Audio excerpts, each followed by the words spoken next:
Hello everyone, welcome to my vlog. আমার জন্মদিনের ভ্লগটা নিয়ে আসতে একটু দেরি হয়ে গেল। ইয়ারের সেলিব্রেশনে এতটাই ব্যস্ত ছিলাম, ভ্লগটা রেডি করতে একটু সময় লেগে গেল। আমার জন্মদিনের সেলিব্রেশনের জন্য আমরা সকাল সকাল বেরিয়ে পড়েছিলাম সিসিটিতে। রকম প্ল্যানিং ছাড়াই ওখানে পৌঁছে যাই। সকালের ব্রেকফাস্ট আমরা করে নিই, কারণ বাড়ি থেকে আমরা যখন বেরিয়েছিলাম তখন সকাল 10টা, একেবারে না খেয়েই বেরিয়েছিলাম, ভেবেছিলাম বাইরেই খেয়ে নেবো।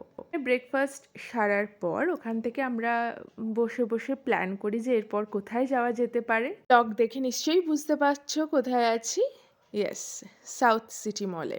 অনেকদিন আসবো আসবো করে আসা হচ্ছিল না, তাই আজকের সুযোগ মতো আমরা ওখানে চলে যাই। বারবার আমরা আমরা বলছি, বুঝতেই পারছো আমি আর অর্ণব দুজনে মিলে পৌঁছে যাই সাউথ সিটি মলে। নিউ ইয়ার আর ক্রিসমাস উপলক্ষে ওখানে দারুণ সাজিয়েছিল, সবটা আমরা খুব এনজয় করেছিলাম। চেষ্টা করেছি ব্লগে প্রায় ম্যাক্সিমামটাই তুলে ধরতে। প্রত্যেকটা ফ্লোরে দারুণ ডেকোরেশন, ভীষণ ভালো সময় কাটিয়েছিলাম এখানে। ফটো তুলেছিলাম আর ভিডিও তো করেইছিলাম ব্লগের জন্য। কিন্তু লাভ আমাদের সাথে আসেনি ওই দিন, শুধু আমি আর অর্ণব গিয়েছিলাম, তাই ওকেও খুব মিস করছি। অনেকগুলো ফটো তোমরা অলরেডি ফেসবুকে দেখেই নিয়েছো।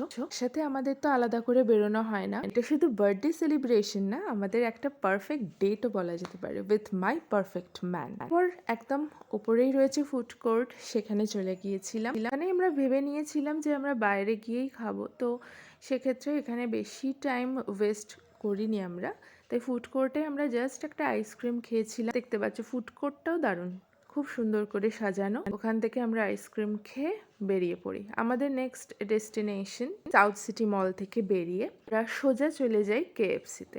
ওখানে গিয়ে আমাদের খাওয়া সেরে এরপরে ঠিক কোথায় যাব, মানে পুরো দিনটাই আমরা ইউটিলাইজ করেছিলাম। দুপুরবেলা একদমই প্রায় ফাঁকা, আমাদের মিলটা আমরা এনজয় করলাম, করে ওখান থেকে আমরা বেরিয়ে পড়লাম। এরপর এখান থেকে বেরিয়ে যে জায়গাটায় গেলাম, সেখানে তো আমার বহুদিনের ইচ্ছে ছিল যাওয়ার, কিন্তু বিভিন্ন কারণে যাওয়া হয়ে ওঠেনি। ইনফ্যাক্ট আমি শুনলাম যে অর্ণবও কোনো দিন যায়নি। জায়গাটা দেখে নিশ্চয়ই বুঝতে পারছো কোন জায়গায়। কত রকম প্রি ওয়েডিং শ্যুট, ফটোগ্রাফারদের ফটোগ্রাফ কিছু এই জায়গায় হয় এখন। বেলা বা বলতে পারো বিকেলের দিকে একটা দারুণ মনোরম পরিবেশ। এই শীতকালের বিকেল বেলাটা আমরা ভীষণ এনজয় করেছিলাম এখানে। কোন জায়গা বলতে পারো? একদম ঠিক, প্রিন্সেপ ঘাট। অনেক ফটো তুলি, অনেক ভিডিওও করি। থেকে তাড়াতাড়ি ফিরে এলাম আমরা সন্ধ্যে 6টার মধ্যে। বার্থডে সেলিব্রেশনের ব্যাপার, অর্ণব ডেকোরেশন করলো, কেক কাটা, মনে হলো যেন দিনটা কি তাড়াতাড়ি শেষ হয়ে গেল। আবার কবে জন্মদিন আসবে সেই অপেক্ষায় রইলাম। ফিরে আসবো নতুন ব্লগ নিয়ে, সবাই সঙ্গে থেকো, ভালো থেকো, টাটা।